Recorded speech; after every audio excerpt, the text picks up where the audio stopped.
Hello and welcome back to Comedy Means Business. I'm Mac Robar, and my subject today is the late night talk show, a longtime TV staple now at a crossroads. Last week, it lost one of its most venerable franchises as Stephen Colbert concluded his run on The Late Show. It was just the latest in a line of late night casualties for CBS, and it's not hard to see what's happening. These are expensive shows built on a linear model that's been crumbling for years that have increasingly become consumed in bite-sized clips rather than live and in full. Meanwhile, The Tonight Show is down to 4 nights a week on NBC after holding out for years as the only major late night show with 5.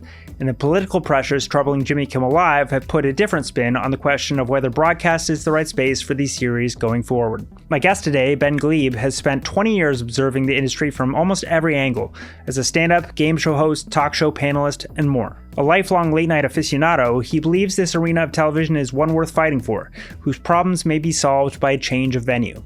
On May 28th, Ben launches Good Night with Ben Gleib, the first late-night show built exclusively for YouTube. Today, it's the task of building a late-night brand from scratch outside the network system and the future of late-night as a whole.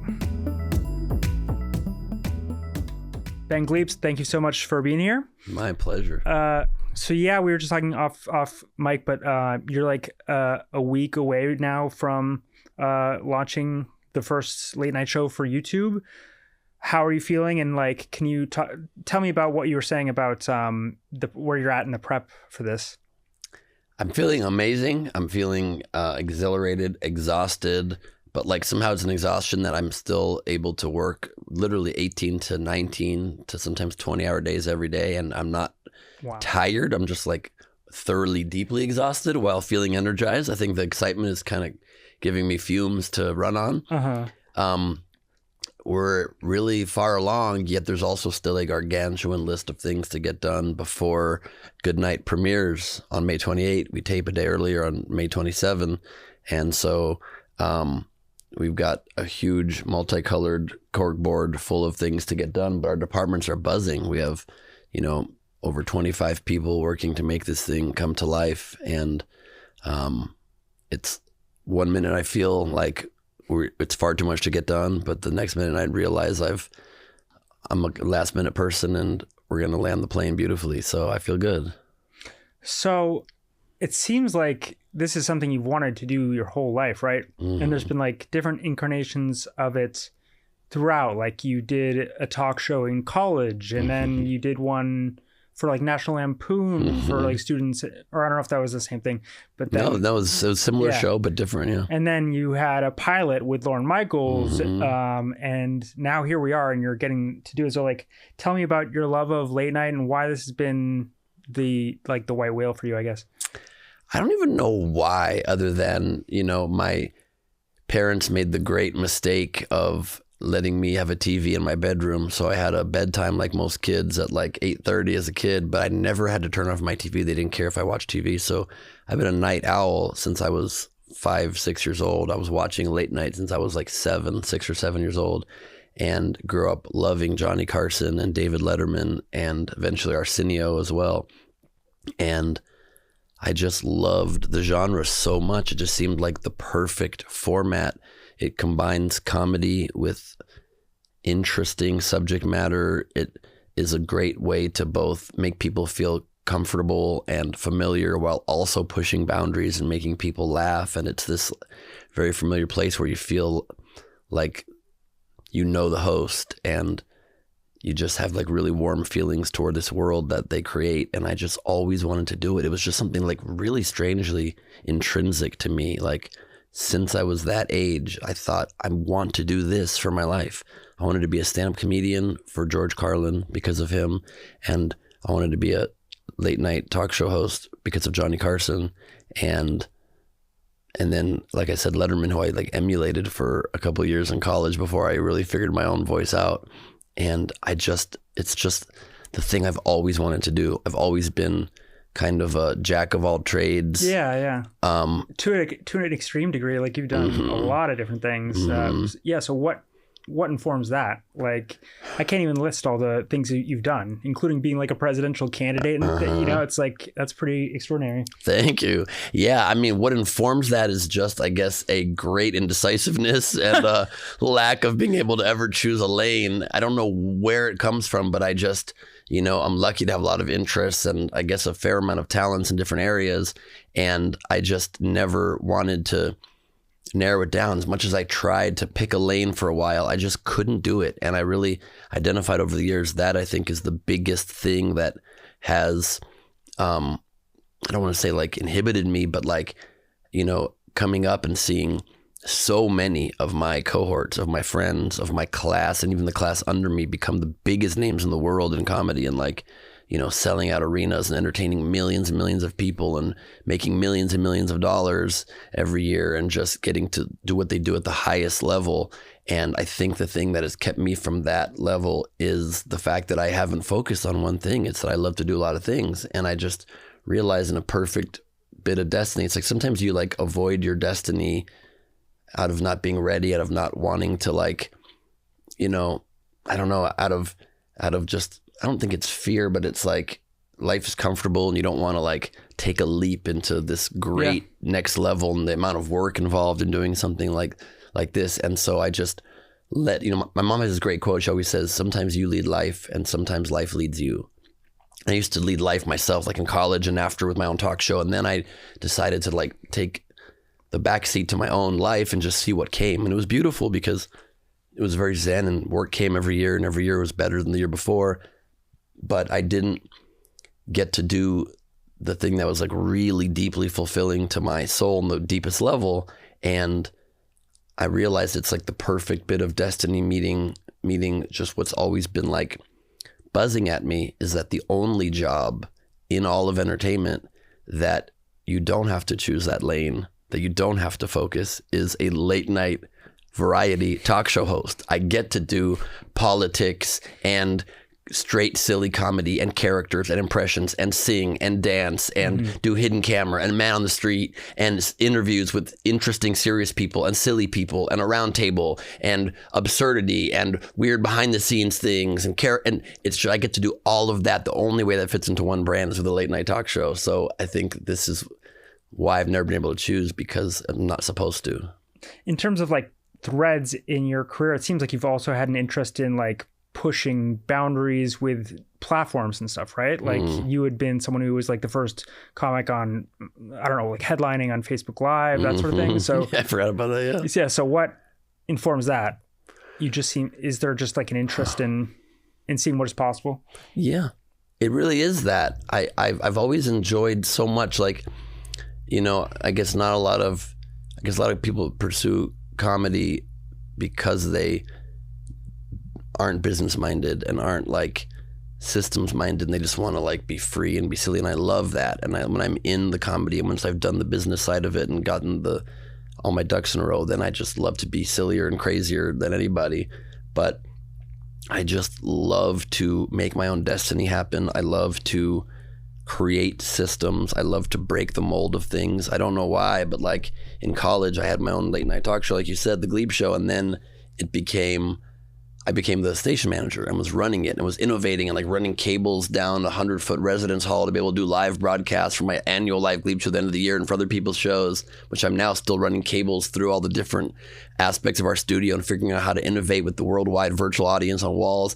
I just love to create different ways for things to be done. I helped reinvent the telethon with the Telethon for America, created the world's first virtual comedy venue with Nowhere Comedy, was the first comic, like you said, to headline on do headline sets live on Facebook Live, and now this with the first ever YouTube late night talk show.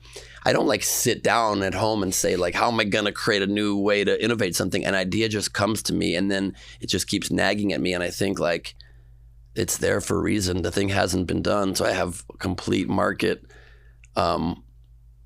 cap, and it's gonna be done. And I just hate, many times in my life I've had unique ideas that I don't pursue that haven't been done, and then someone else does it and I just end up regretting it, and I don't want to be somebody that is filled with regret over and over again. And so when a certain idea is just so unique, and like I've had this idea for the late night talk show for a few years now, and I talked about it and announced it already a couple of years ago at like in certain circles and at like Summit in this community I'm part of, and got people excited, and never was doing it, and it still hadn't been done by anybody. And I was like, this is just too perfect. I'm going to really regret my life if I don't. And so I just decided to leap. It's crazy timing. Like, I want to talk to you about the moment in late night you come into this landscape at, because you're essentially airing your first episode the week after, what is it, the Tonight Show? No, Colbert. Late Show. Late Show is taken off the air, like supposedly permanently. That's like a mind-blowing thing that was just like a shock to the system when they announced that. And so we know that the traditional system is challenged. Like they've said CBS was losing like 40 to 50 million a year, but this is a whole different broadcast system revolving around advertising, around linear viewership, I guess. And you're trying to do something different, but like, tell me, what is your read on the moment and what is happening? Is it just that a system of distribution is sort of dying? Like, you seem to think like the late night medium is still very vibrant and something that can be very culturally relevant, but maybe the way of getting that in front of people needs to change. Yeah, I think it's really all of that. It's a confluence of forces that are creating this moment where it needs to evolve. That's why our tagline is the evolution of late night is here. It's just because it's by necessity, or otherwise it will die out. It's really sad because the Late Show is a classic, amazing institution, Letterman establishing that, and then Colbert taking the reins. And, it is twofold. I think government pressure certainly was what probably yanked this thing off the air a lot faster, but also it's unsustainably expensive. And the eyeballs have been just dwindling. And so you can't have $100 million a year show like Colbert's, I understand, was, not counting marketing. So we're probably at $150 million a year that is losing money for the network with a staff of 200 people and eyeballs that are smaller than what things can get on YouTube.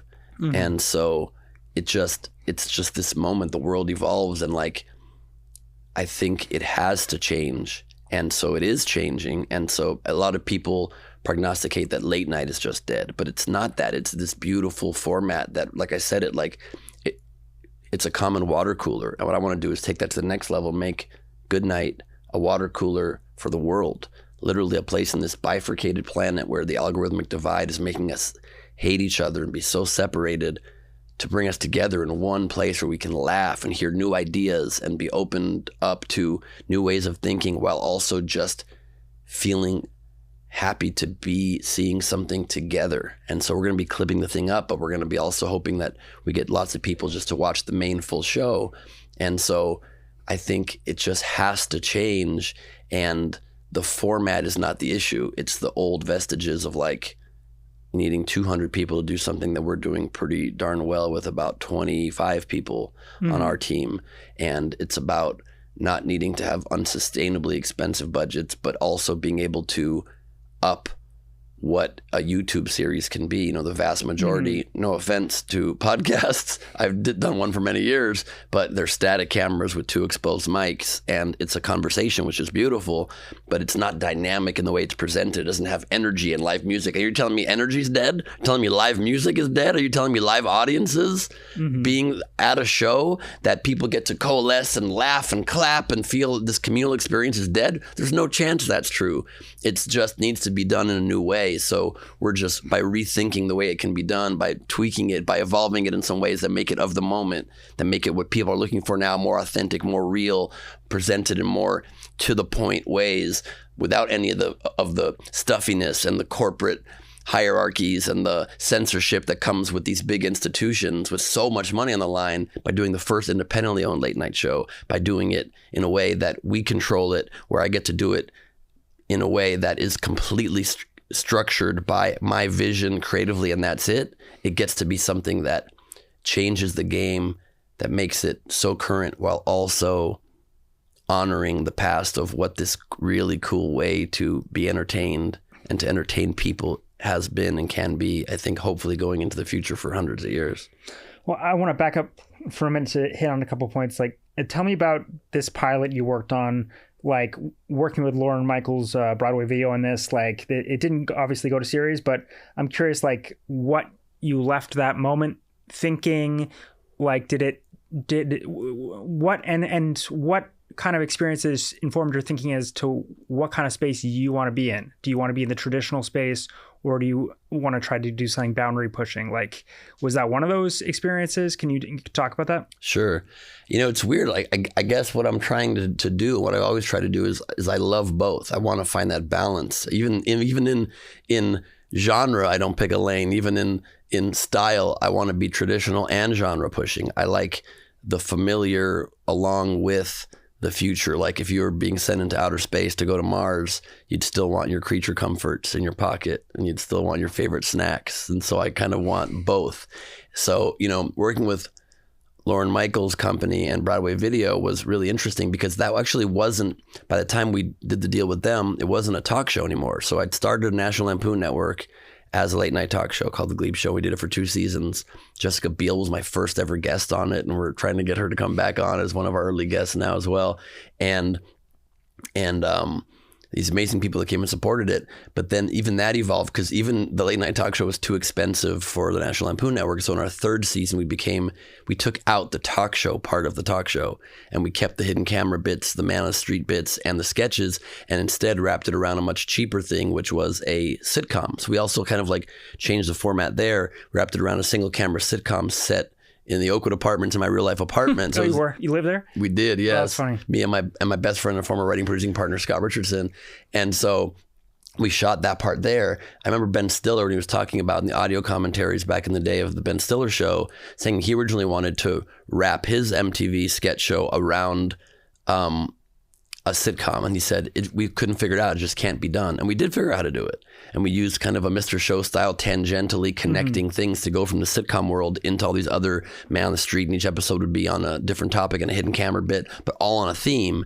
And that's what we ended up partnering with Broadway Video on. And we sold it first. We made a deal with Nuts, with NBC Universal Television Studios, and then we took that and sold it to Fox, and it was the first time Lorne Michaels ever did any deal with Fox. And like you said, the comedy department there got fired during our development process. We got paid to write the script, never got to make the pilot, even though it was supposed to be a put pilot deal. And so what I learned there again was exactly a big part of what has pushed me to do this, albeit kind of a couple decades later, is I'm just really tired of working within a system that has so many constraints and so many layers of approval that your dreams can just be yanked out from under you and all your work's for naught. So we worked for 9 months on revisions of that script, and it was the great dream to sell it. And we're celebrating. We literally rented a limo stupidly because it wasn't that much money, and we're celebrating with our friends. I remember went to the Improv this one night after we were the one night we were celebrating having sold the show to Fox, and I'm at the bar, and Zach Galifianakis at the end of the bar and just looking depressed. And I go to the corner of the bar to get a drink, and he goes, "Ben, what are you guys celebrating?" And I go, "We sold a show to Fox, my own variety comedy show." And he goes, "Wow, that's incredible." I'm like, "Yeah, Lorne Michaels producing it." And he goes, "That's unbelievable, man." And I could just see like the sadness and like the jealousy even a little bit. Not jealousy like in a bad way, but like he just like wished, he was like, "Man," he literally said the words, "Man, I wish I could get a deal like that. Like, that's incredible." This is him at a very different place in his career, right? Because this was like probably right before. 2006. Yeah, it was 2007, 2006. Okay, yeah. One of those two. And yeah, it worked out. It worked out. Like shortly after that, The Hangovers began and his career took the next atmospheric launch. But it's amazing where, these things go. But I just then got that yanked away, and it was like all for nothing, really. Cool experience. I got to talk about it on a podcast with you, but it didn't move the needle. And it's like, for a minute I was the star that everybody was excited about, and all the comedy clubs put me around on stage. Were like, "You're on the development list for shows at Fox. Come right up on stage." And I'm tired of making shows, even like with more traditional things that did go and became big. I was on Chelsea Lately for years, and then the show gets canceled, and like, now where do I go? And then I had my own game show, Idiot Test, for 4 seasons, 210 episodes, #1 show on Game Show Network, then became the second game show ever on Netflix after Jeopardy. It's still on TV right now on Pluto TV streaming. And not only do I not see $1 from that anymore, but after 4 seasons, they had enough episodes to rerun it forever and not make new ones. And I have to again go out and find work like I'm starting over. So I wanted to create a show that I control, I own. And as long as I can keep eyeballs on it and keep people enjoying it, I can do it forever. So I literally plan to do this if the audience will have me for the rest of my life. Yeah, because it's a good time to do it also because it's like the business seems to have gotten unbelievably more conservative since in the decades since you worked on that on the show with Lauren. Like I talk to people now and it's like, good luck. It's just,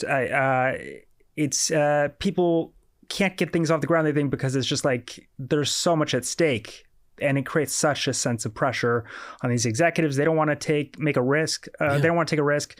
They don't want to take a chance. They don't do want so many fewer shows every year. Yeah. It's like a brutal environment to operate in. But I wanted to ask you as well about Chelsea lately. You got a lot more experience in the talk show arena there. And so I was curious, like sitting alongside her there, like what are the years there kind of further give you that maybe sparked some things you would do differently or embrace if you were in this position with your own show? Well, one thing for sure, and I'm forever grateful to Chelsea for putting me on her show for 7 years, did over 100 episodes of that show. I was on it monthly or more frequently for the whole run of it. I certainly wouldn't do what she did and end it.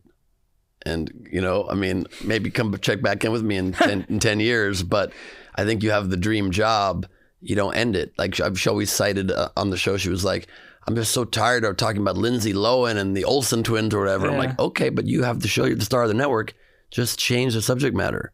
Yeah. Let them, be annoyed by it, but you don't need to walk away. Like, I never understand that when you're in the halls of power, why you walk away when people are like in a corrupt administration, they're like, I'm resigning in protest. What do you mean? You're one of the only people that could help. If it's so bad, stand up to that power. What was the cadence of that show? Like how many episodes a week? 4 days a week, I believe, Monday through Thursday. Well, that's a big differentiator. Like you're going to do once a week, right? Correct. Yeah. But I do hope to do more. I hope in season 2 we're doing twice a week. But yeah, it was a big differentiator for sure. But also the vast majority of her show is improvised. Yeah. The vast majority of mine will be too. But we're going to have a more elaborate monologue. But yes. When it's improvised, it's easier. I remember I saw James Corden at an event that I was hosting that we interviewed him on, and a few years ago, and I'd just come from shooting 5 episodes of my game show, and he came from his set of the Late Late Show, and he was exhausted. I'm like, what's going on? You look tired. And he goes, man, it's just brutal doing a late night talk show every day. And I said, yeah, you think that's hard? I just shot 5 episodes of my game show today. And he goes, yeah, but it's a stripped game show. It's super easy. Matt, you don't know what goes into doing a late night talk show. And I was like, I didn't want to say it, but like, I do know what goes into it. But fair enough. And after 7 years, he was exhausted and he walked away also. So I get it. But, yeah, I know. But you have big teams. You can just lean on your team more. I met Corden the first year and he was all bright-eyed and bushy-tailed. And by the end, he seemed like, I'm exhausted. I just want to go away. Totally. And then I got to do his show a couple of times too, which was cool. And then Ben Winston is awesome. And I asked him if he wanted to be involved in our show. And he said, we just got out of the talk show game. We can't go back in on YouTube budgets. I don't think he realized how good our budget is. I raised a significant amount of money for this show to be able to do it, and be able to fund this for our first season plus, and hopefully revenue continues us from there. But he's, I think he'll be there as a resource to advise, which is really nice to have. But yeah, I am working, like I said, I think off camera, 19-hour days right now. I'm sleeping 4 to 5 hours a night, pulling multiple all-nighters each week as well. And our team is working till all crazy hours. We have our staff just last night was there with me until 1:30 in the morning, and I was up till 4:30 in the morning, like tweaking every little detail of the set and the vibe and exactly how it's going to look and feel. And it's just a passion project. So this level of work is unsustainable for a long time, but once we're set, hopefully then it just becomes this joyous thing that we can do and work our asses off on, but not also drive ourselves, ragged either. Did I get sidetracked? Did you mention what you learned? What something you took away from Chelsea lately? Great question. The second time and the first time that I ignored. I forget. Just that she walked away. So I wouldn't walk away. That was what I said as far as that part of it. But what else I took from like the way she did it? No, I love that she embraced other comedians on there. She had a round table every episode. She let us shine. I want to do the same thing. We're going to have at least, I think, every other episode. Most often we're going to have a round table where other comedians can shine. That's something that's important to me to do. I want it to be a very fun, innovative place. Like she made hers fun and innovative and cutting edge and weird and crazy. Thankfully comedy's opened back up a bit again where you can be a little bit more un-PC and say and do crazy things. I don't think we'll ever get back to where hers was, which was like the jokes on camera were like, we sexually harass our staff, we make racist jokes, that's what we're just gonna do on this show. And that was the agreement there. It was like it was a roast every day. And you can still do it now in roast, and maybe only in that one space. But yeah, I think I just learned that like I also want to like make it a very warm, fun environment. You know, Chelsea she's a tough cookie, and she can, you know, she definitely like knows what she wants, and she's a boss, and I take inspiration from that. But also she was very generous to her staff and to her comedians on the round table and to everybody, and always gave amazing gifts to people at the end of the year, and was like really appreciative and awesome, and took me on tour with her. And like, I wanted to just, you know, nurture the people that helped me make this thing happen is very important to me. But a funny anecdote with regards to Chelsea was I texted her about this show when I was asking some of my friends who would agree to come on and let us use her name in the press release in our first announcement of actually For Your Story and Deadline. Yeah. And a lot said yes. We had these incredible names that have agreed to, you know, do season 1 of the show. Adam W., one of the biggest YouTubers on earth, and Sophia Bush, Tiffany Haddish, Nikki Glaser, who is a backer of this thing, Scott Galloway is a backer of this thing, and Adam Ray, Dar Mann's going to be coming on. Andrew Huberman told me he's going to be coming on. We've got Jeff Ross. We got Dr. Mark Hyman, Dr. Shafali, Lori Gottlieb, Emily Morse, all these like really incredible people. But I asked Chelsea if we could use her name, or before I even got to that, I think I just said I would love to have you as a guest on season 1, and in her trademark, very aggressive style, wrote me back and said, "That does not interest me at all, Ben." I was like, brand new late night talk show for YouTube. She goes, "That doesn't interest me at all." And I go, "Oh, okay, but it's just kind of like trying to evolve what a podcast can be by bringing TV elements to YouTube and making it like really cool and big, but also like at more reasonable budget. So you do a lot of podcasts." And she goes, "Got it. Not interested." And I wrote back and I said, "Message received, Chelsea, although it does sound like you're interested." And she didn't reply to that, of course. And then when the announcement came out, I actually just sent her a link to your story, and instantly she all of a sudden saw what was really happening here and how big of a thing I'm doing. And she immediately texted back, all caps, "Congratulations," with 3 exclamation points, and then left a comment of hearts on my post about it on Instagram, which she hadn't visited my Instagram in many years. So I think even those who don't get it yet, once Good Night with Ben Gleib debuts to the world and they see what we're doing, people are going to be coming on board.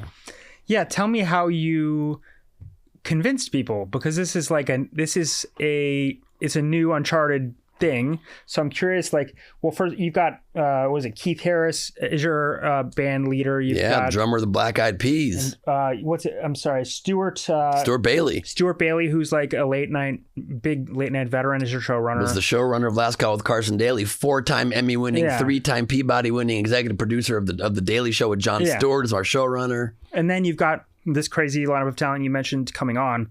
So like, I want to get into the investor side of it after, but like, how did you kind of convince the talent community and the people who would be a part of your team that this was like viable? With passion, with vision, and just sharing my vision with people. And, you know, a lot of people who just, I guess, believe in me and know my heart and my hopefully talent and my ability to pull off crazy things like I've done a handful of times in the past, and just really people wanting to support me. It's the goodwill you build up over the course of a long career. I think people just said, I support you. I know that you're destined to do this. I've been talking about a late night show for a long time. So they're like, whoa, this is the thing you've always wanted. And they want to help make that dream come true. I think we also just got Jamila confirmed for season 1. She'll be on one of our first episodes. They just believe in the vision, I guess. Keith Harris, he and I sat down at a dinner 5 years ago, and I told him this idea when I first had the idea, and he said, "It's always been a dream of mine to be a band leader for a late night talk show." And I said, "Well, if we do it, let's do it together." And 5 years later, we have finally made it happen. He's now at my studio every day, and he's an executive producer on the show too, and we're just working to make this thing so unique and so beautiful and so cool, and like this very intimate, small studio,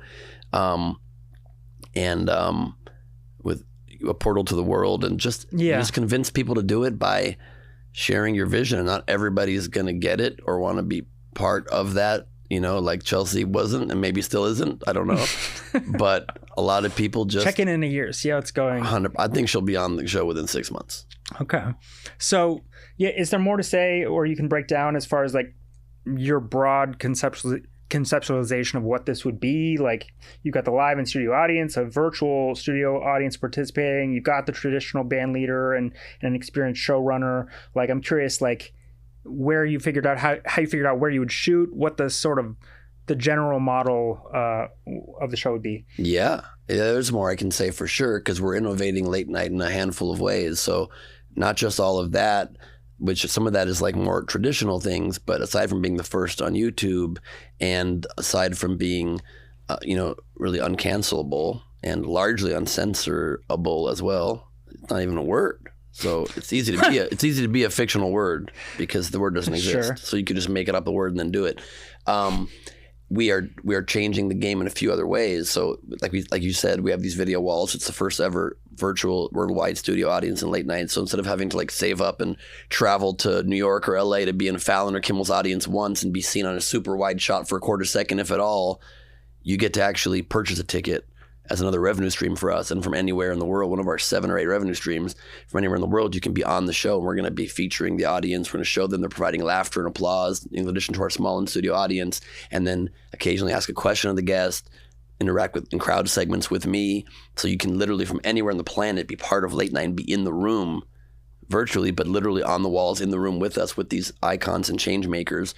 We're also, the thing I've always loved late night deeply, but I haven't loved that late night is almost entirely about celebrity culture, and so it doesn't level up people's lives really. It just kind of perpetuates celebrity culture, and I love that world, and we're going to be having celebrities on, but I wanted for the first time to offer true value in late night to the audience consistently.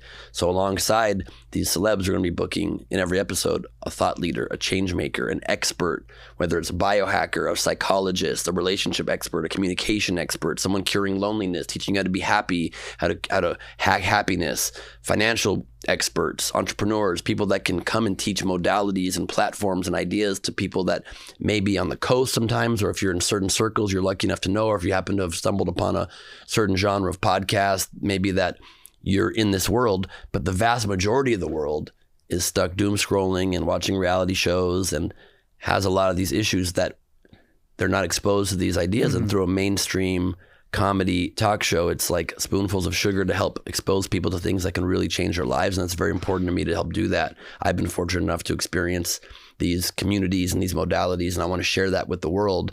Do you feel like you can pack in more substance because you're not confined by these ad breaks and everything? Because the problem with late night, to me, a part of it, it just became, these are just talking points. It's just like,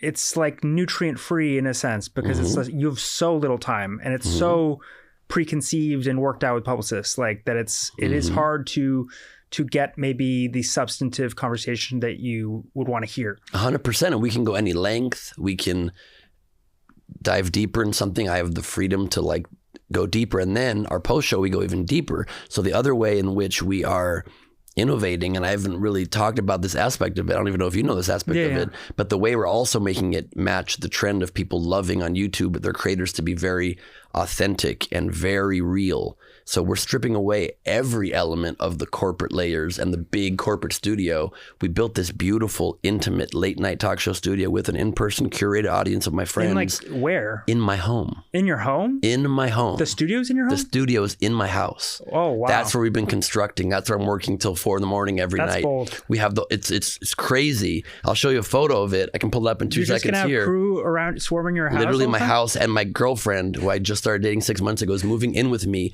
3 days before the show premieres and before we tape our first episode. And she's moving into this whirlwind of chaos. But we built a full, beautiful, like micro late night talk show studio. This is what it looks like, Matt. You're gonna love it. Can you like zoom in? Absolutely. And I can send the photo for you guys to cut to, but just take a look at that for yourself first. Okay, a full on video walls, 20-person in-person audience, talk show, desk, band area, monologue stage. It's this very innovative but beautiful studio that is this portal to the planet. People get to buy a ticket to come into this world. And then because it's in my house, when the episode ends, I tell the audience, please join us for our post-show episode in the rest of my house and just hang with us. And then it's free for 5 or 10 minutes on YouTube and then paywalled for another revenue stream for us. And then it becomes these vibes around the rest of my house. It becomes the beautiful pool and fire pits and the ashram Moroccan speakeasy vibe behind the pool, where we get to hang and maybe smoke a joint and have cocktails, smoke a hookah, continue the conversation, dive deeper, and introduce other people in my world that might not be at the level to be the main guest yet as far as audience size, but are doing amazing things in the world, and I get to introduce them into the conversation. And those are ways we're really innovating. You can't do that in the studio. Studio's cold and impersonal. You do the show, you leave. Right. Here you do the show and you hang, and the post show I think might even be more interesting oftentimes than the main show. And so we'll of course release clips from that, the most interesting things to be hopefully viral shorts. So you need to be a member to see it in its entirety, or buy a VIP ticket to our virtual tapings to see it in its entirety. But the clips you can see open release to the world. And by the way, people can buy tickets to our virtual audience anytime at makeitagoodnight.com to be on those walls with us and see the show live in real time, unedited, completely untouched, uncolor corrected, before it gets released the next day to the world for free on YouTube. So how does this work with your neighbors? Yeah, they don't know about this. And we're not going to be talking about it. We literally have a comm system for our crew. We have all those headsets, like full production headsets, and we got a special system where one channel can be on a cell phone with an AirPod in your ear. So when someone on our crew has to go outside to greet a guest, they don't have a production headset on. It looks like they're just a friend on a phone call. We're telling people to park on other streets so we don't have too many cars here every week. We're going to have a security guard who will probably be inside the door and thinking we're going to land it so that nobody sees. What are you going to do with talent? Because they got to pull up in their black SUV or something. Once a week, talent will come to my house in a nice car and pull into the driveway, and I don't care if my neighbors think I'm doing a podcast. I just don't need them thinking I'm doing a full-on late-night franchise in the house. And have you like noise-proofed it or like? The studio's fully noise-proofed. Okay. Because we have a live band there, banging away, but it's fully noise-proofed. And then the post show is just hangs, and we're going to be done early enough. We're taping it actually at night, but we're going to be wrapping. The episodes tape at 6 p.m. Main episode ends by 7:15. Post show 7:15 till about 8:15, 8:30, and then we're done. So nobody can give me a noise complaint at 8:30 p.m. So that so what are they can't really be too upset. And if they find out, which they will, it's fine. And my neighbors are also luckily very chill. It's a very cool neighborhood. And so but don't tell them, Matt. Are you going to tell my neighbors? No, I wouldn't. Are they fans of this podcast? I'm not doing it in my house. That was a joke prank. Funny. I'm funny. Do you have like a talent booker? And one of the greats. And your guests are like, a lot of them outside of the traditional Hollywood system. So how does that work? Getting these people on. Or maybe, I don't know, maybe you can reach a lot of them. I know the guy who raps Andrew Huberman, for example. So I guess a lot of them are repped by the same companies as everyone else, all these actors. Yeah, so a lot of ways, all of those elements. First of all, I just have amassed a crazy amount of personal relationships. So I just hung out with Andrew Huberman a couple weeks ago. He's dear friends of my dear friends. And at my friend's baby shower, he was there. And we hung out. I told him about the show, showed him those same photos. He was like, dude, I'll come to your show. Happy to do it. Season 1, let's arrange it. So that's how that happened. But we also have one of the best bookers in the world as our booker, Angela Peluso of Day Moon Talent.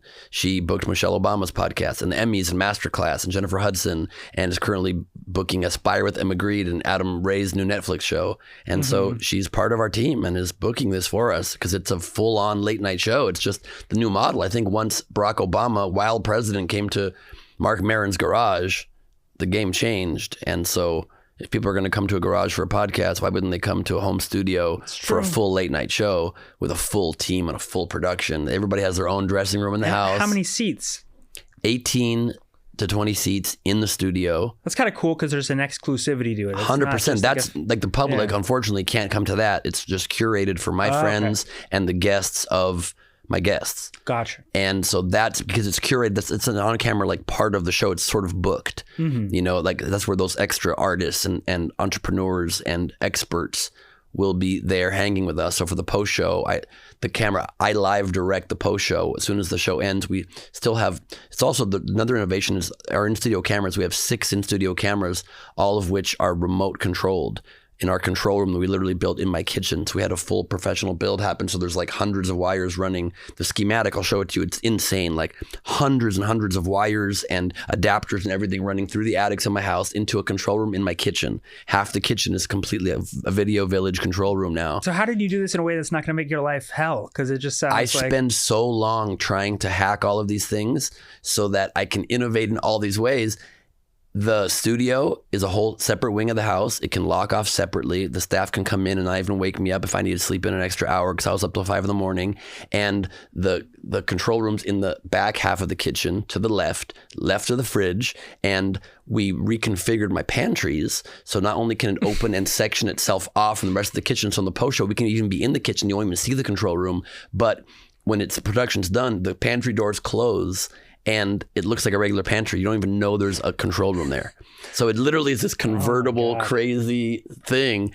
And it's never been done in this way. And I cannot wait for the world to see it. It's very, very unique. So for the post show, I was saying, we also have PTZ, remote controlled pan tilt zoom cameras that are being controlled from the control room, set up all around the house too, and in the backyard. But those are ancillary cameras. The main camera for the post show will just be a rig that one of our staff members is going to be holding, and I live direct it because they just have to follow me wherever we go. So me and my guests are still mic'd, but there's also a mic on the rig. So whoever else I talk to will be mic'd as well. Mm-hmm. And so we'll have a full post party. People hang out. They're not mic'd until I come near them. When they know that when I walk towards them, now they're on audio as well. And I just flow through wherever I want to go for that post show, in the kitchen, by the fire pit, the fireplace, hang out, get in the pool, float on my little boat in my pool with my guests and talk while having a cocktail out on the water, whatever it might be. It's going to be very different and very unique. That's what they mean, the same thing, those 2 words. So tell me. No, they don't. There's a slight difference. Tell me as much as you can about the fundraising, the business model, the financial practicalities of this. It's starting to come into focus how this is even possible, because I was just like, I don't understand how you can produce a talk show like this. It's going to be an expensive endeavor, no matter how you slice it, but it's great that you've got at your location. We save money on that. It. Yeah, that's great. So save money on office. My house is the office. So but go in depth. Like I know you had gone through different rounds of fundraising. Mm-hmm. Like you had a family and friends round, and then you went from there. What can you tell us about the business model and like how you figured out what this would cost per episode and how to do it in a way that you could keep it going? Yeah, happy to share all of that.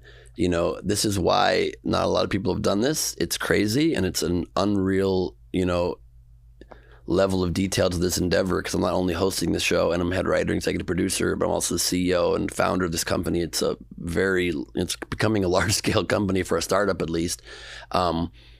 We have raised over $1.5 million to fund season 1.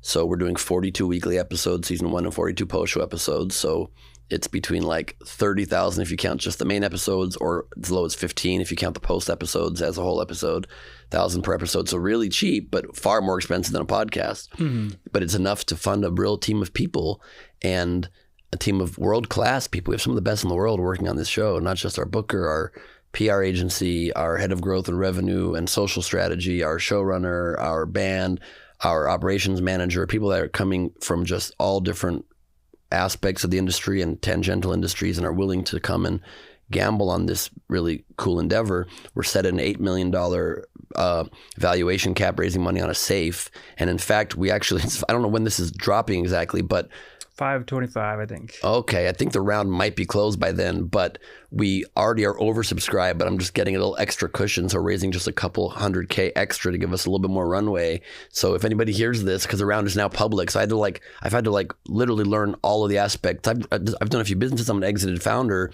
already. I created Comedy Juice, one of the biggest brands in live comedy years ago, but that was like a small exit, not a large scale company. We didn't have many employees. This is like a full-on thing, right? So it's like SEC regulations, and we were a private raise in the friends and family aspect of it, where it was a 506B private round, and now it's a 506C public round, so I'm allowed to talk about it on a podcast. And if anybody wants to contact me, DM me on Instagram at Ben Gleib, and maybe you can get in under the wire, only accepting like super aligned investors at this point that like are value add, maybe someone that brings something to table for a media company like this to be part of the round. But we're way underpriced right now because that we've kept it at the $8 million pre-money. I mean, it's the valuation is post-money. It's a technical difference, but it's pre-funds level, pre-team, pre-announcement, pre-Matt Grobar talking about us in deadline. Can you break us down like a four dummies guide? We're going to be at a much higher valuation if we ever raise money again, which I hope to never have to do. But yes, yeah. Break down what part the $8 of it. million part means what? Like that. That's what the company is valued at for this round, which I think is undervalued. Because I think this, without a doubt, in success, any investment's a gamble, but in success, I think this will be a multi-$100 million brand. I think it'll be a $500 million, if not eventually a $1 billion industry. We're going to have spin-off shows. The investment is owning in the Goodnight network of including direct spin-offs from the show. We're set up as an LLC to pay profit distributions to people, but we're going to have also, we have 8 revenue streams, including live touring, which is a huge revenue stream now for What would that look like? Taking the show on the road, like Kill Tony goes on the road, or Adam Ray, Dr. Phil goes on the road. We actually have music, and I mean, we have a live band, we have the Black Eyed Peas drummer, all these cool things. So taking it, we're going to end up selling out Madison Square Garden as well with this, like Kill Tony's doing. It's incredible to see what Tony Hinchcliffe has done with that show. We're going to take it around the world and be and that'll be a big revenue driver, bring a big entertainment to people around the planet directly to their cities. But merchandise, live touring, the virtual tickets to be on our walls, the Patreon or Substack memberships to see the post show live and other perks that we give you for those different tiers, the obviously ad revenue, sponsorships, and then eventually even like spin-off products. I have plans for it to be Goodnight Sleep Gummies, Goodnight Mezcal. What a better name for an alcoholic brand than Goodnight. Make it a good night, my friend. So, we are going to really be, I think, and like I said, we're going to be paying profit distributions once we're profitable enough to fund the future season. We're going to be each year in our profit zone paying profit distributions to our shareholders as well. So I just set the valuation that I thought was like underpriced and super fair for what I think I'm building. And I still have it at that level. But as soon as the round closes, we're going to jump it to a much more realistic valuation, which would probably be around 15 million. And that still will be far under for what I think this will become. So does that make more sense? Yeah, but there's a lot to process. Like, how much again did you say an episode costs? It's our budget for season 1 is roughly, depending exactly where it lands, between $1.2 and $1.3 million. So we have some cushion built into our fundraise for 42 weekly episodes and 42 post-show episodes. Really? So it's around like 25 to 30,000. But if you count the post shows, it's half of that because we're getting double the episodes. So It's really done very economically, but also very expensively for a YouTube show. We really have to like crush it with our revenue streams to be able to get a second season.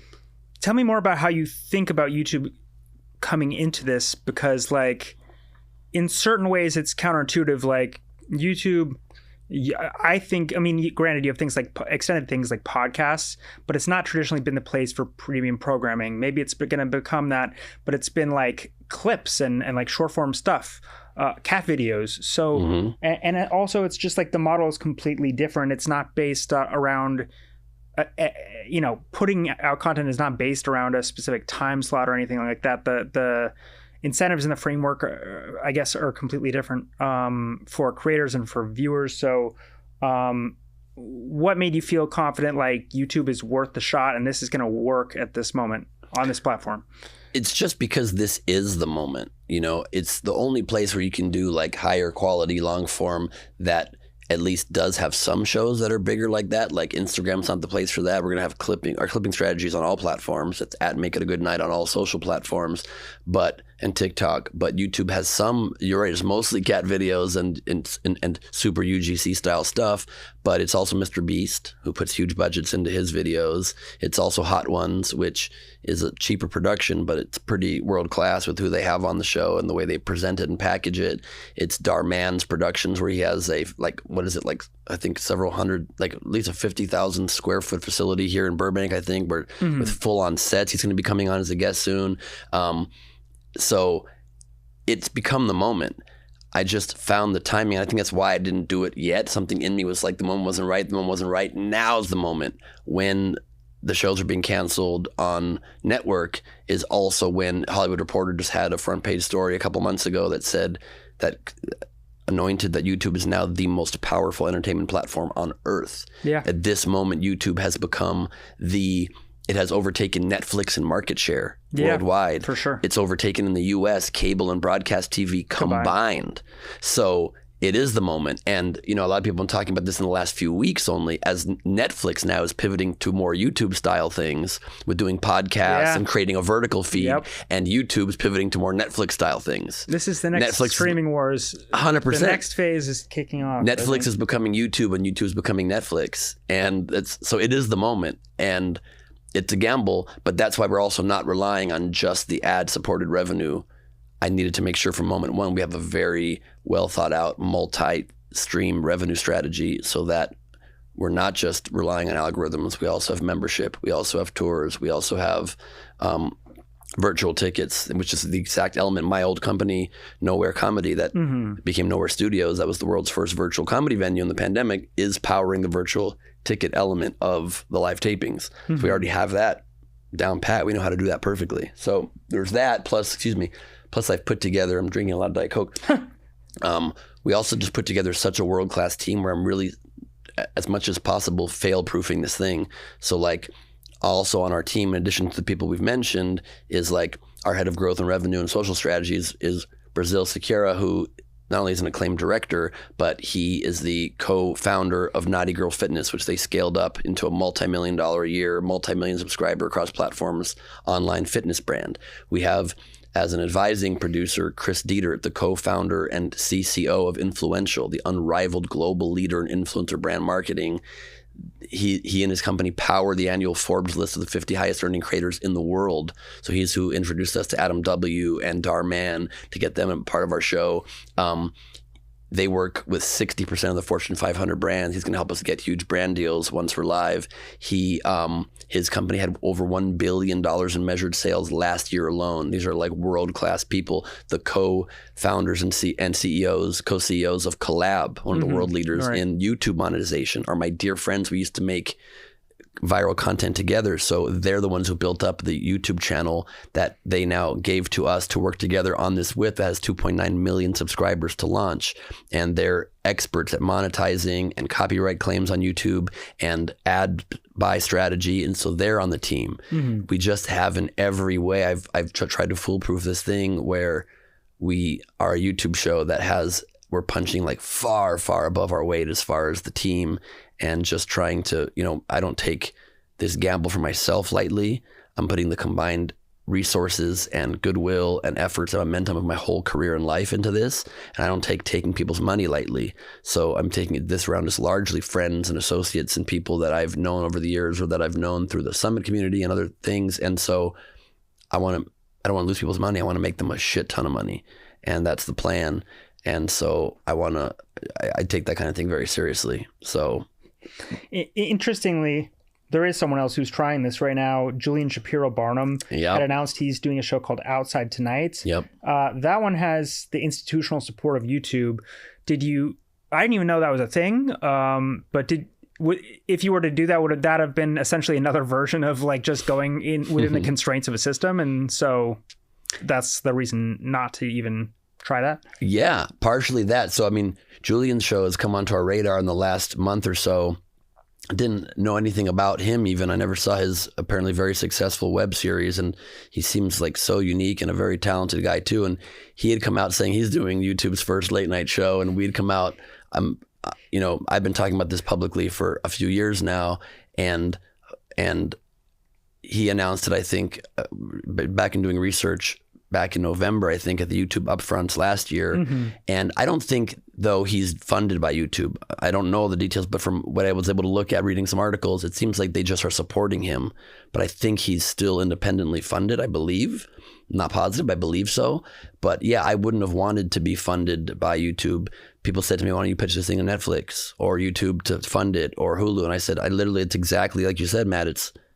I'm trying to avoid going to a big multinational corporation that can cancel me. I want to own it. I want to make money for myself and my investors for decades to come.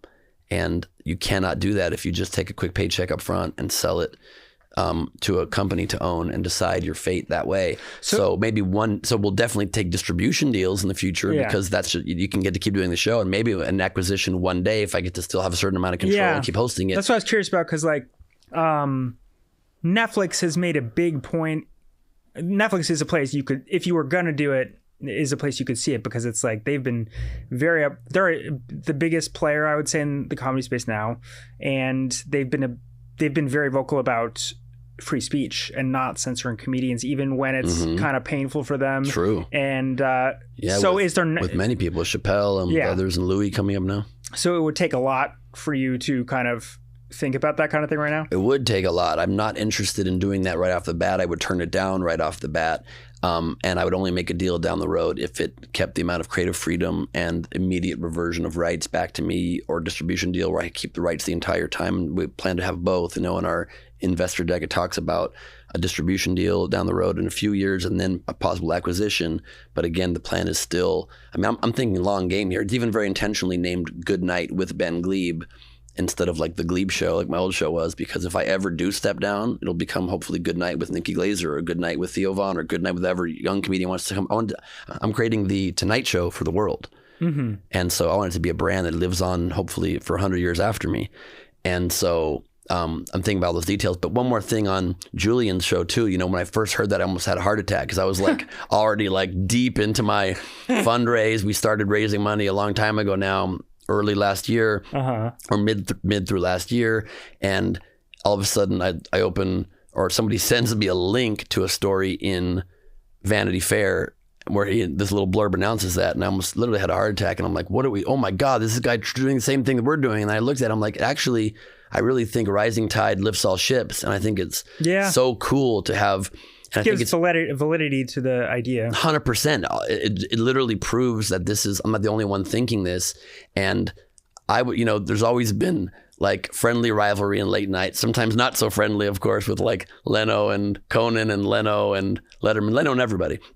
But I want nothing but friendly rivalry at the most intense. But I think if people are looking at both of our shows, they've made it work on broadcast. This Strike Force 5, and they're all friends. So I don't know Julian, never met him. I hope we become friends, and I wish him the greatest success. I think if there's room for 4 or 5 late night shows on network TV, there's probably room for 100 eventually. I'm happy to be able to be one of the pioneers doing this. We're coming out first. I think he just announced. Someone just sent me a link yesterday.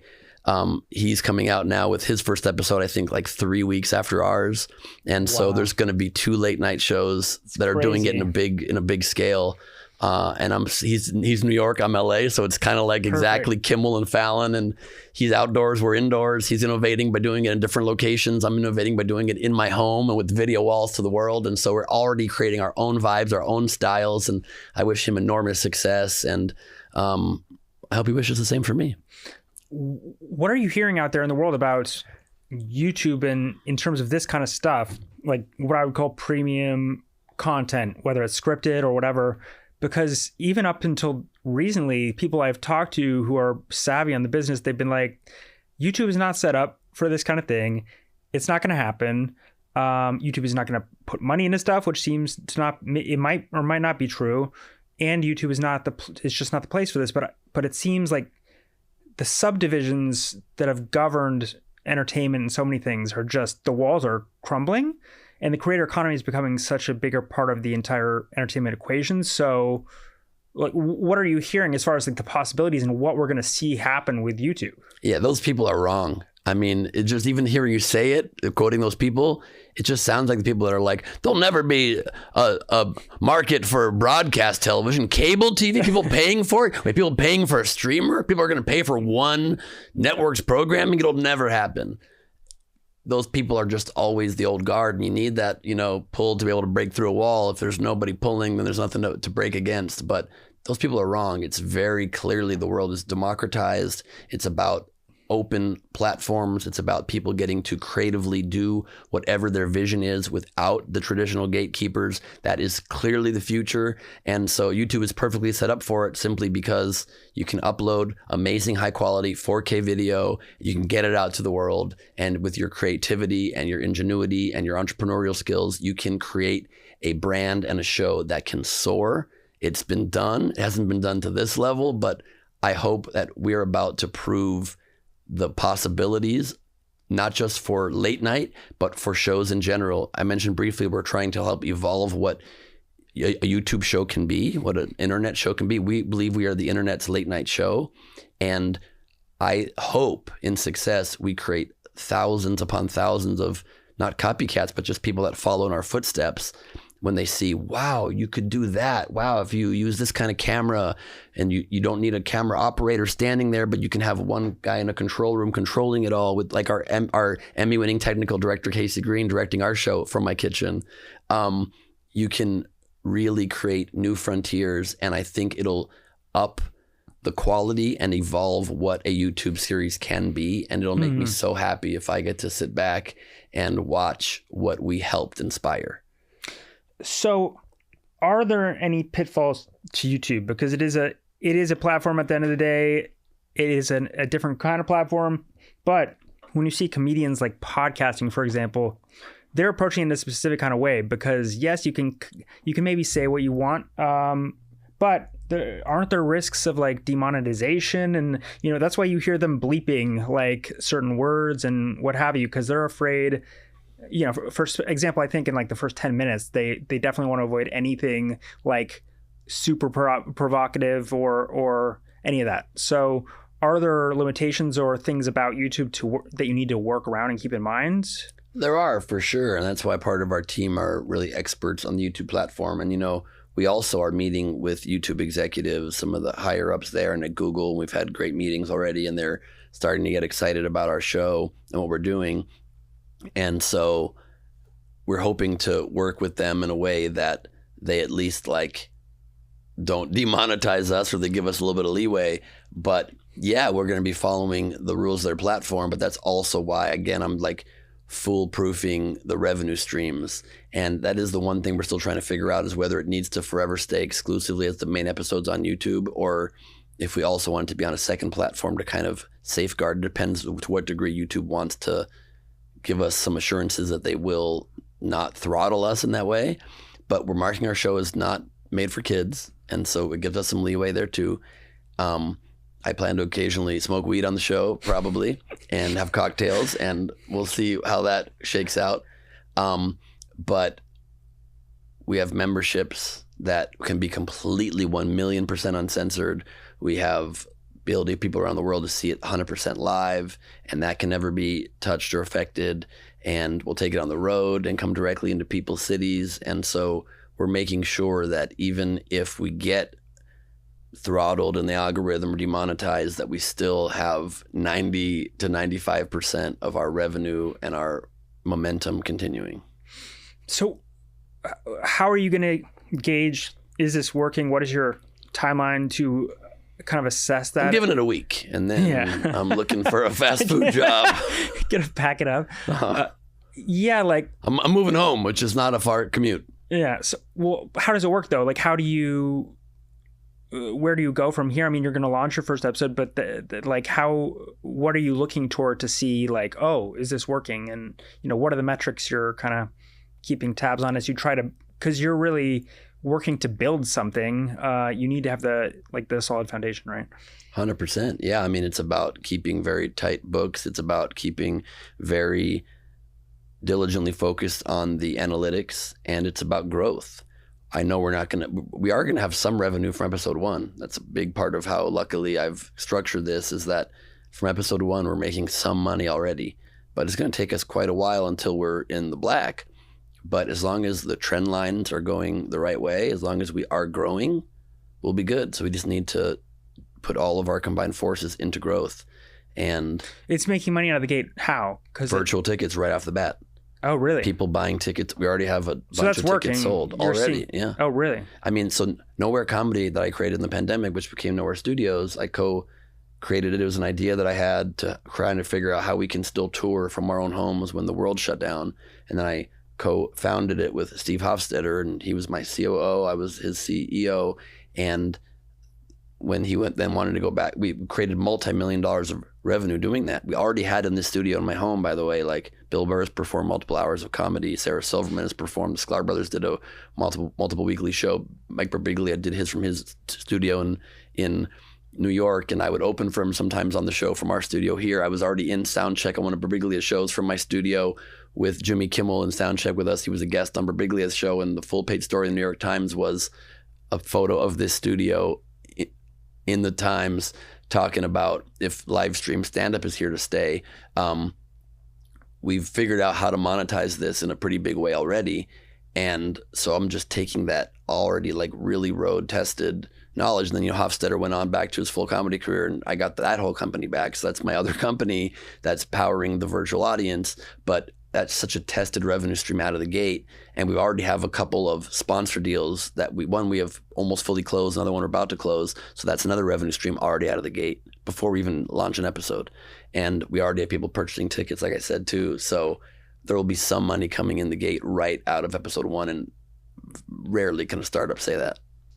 Well, this is all really fascinating. I cannot wait to see how it works, and you got to have me out to a show. I need Please. to see it in the flesh. So. Open invite, my friend. Tell me if you want to come for the premiere. We have 2 test episodes next week. Don't come to those because we're still working out some kinks. We had a big audio issue during our Q2Q rehearsal last night. Currently, we don't have viable audio. Other than that, it's a perfect business plan, okay? We will have it all worked out before we launch on May 28th to the world, 10 Eastern, 7 Pacific on YouTube. It's youtube.com/@goodnight. We've even got that handle, for example, of how YouTube a little bit's already like in our corner to be able to get that handle. But please come out, and I hope everybody subscribes to that channel at Goodnight on YouTube, at Make It a Good Night on all the platforms. And please come and see the magic that we're creating here. It's something very special, I think, for sure. And I think you'll enjoy what you see. I'll be there. Ben Gleib, thank you for joining me. Matt Grobar, thank you, and great mustache, it has to be said. Thank you. Mm-hmm.